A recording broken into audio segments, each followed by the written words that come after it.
రెండోది వచ్చేసి respect. Respect అంటే ఏంటి? మనం ఎక్కడికన్నా వెళ్ళే ముందు మన పేరు అక్కడికి వెళ్ళిపోవడం, దట్స్ కాల్ రెస్పెక్ట్. అదొక రెస్పెక్ట్. రెస్పెక్ట్ అంటే జనరల్గా ఏజ్తో వస్తుంది. అంటే ఏజ్తో అంటే ఓ పెద్ద మనిషి వచ్చింది, కొంచెం లేసు, ఆయనకు సీటీ అని అంటాం మనం, ఇస్తాను. కానీ అదే మీరు తక్కువ ఏజ్లో ఒక సక్సెస్ సాధించారు అనుకోండి, మీరు అక్కడి నుంచి వస్తుంటేనే పెద్ద మనుషులు కూడా లేసి మీకు రెస్పెక్ట్ ఇస్తుంటే అది రెస్పెక్ట్. అట్లా రావాలి మనకి, అట్లా రావాలి. రెండోది రెస్పెక్ట్ ఎట్లుంటుందో చూడండి, జాగ్రత్తగా ఉండండి.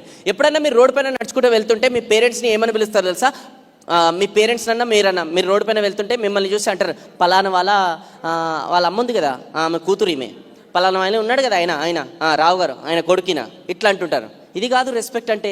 మీరు అట్లా కష్టపడి అట్లాంటిది ఏదైనా మీరు సమాజంలో ఏదైనా క్రియేట్ చేసి ఏదైనా చేస్తే, అప్పుడు మీ తల్లిదండ్రులు రోడ్డు పైన నడుచుకుంటూ వెళ్తుంటే పలానా వాళ్ళ అమ్మాయి వాళ్ళ ఫాదర్ అంట, పలానా వాళ్ళ అబ్బాయి వాళ్ళ మదర్ అంట, అంటే అప్పుడు మీ తల్లిదండ్రులు అప్పటి వరకు తల కిందకి వేసుకుంది ఇట్లా తలెత్తుకొని ఇట్లా నడుచుకుంటూ పోతుంటారు. అది రెస్పెక్ట్. అట్లా సంపాదించాలి రెస్పెక్ట్.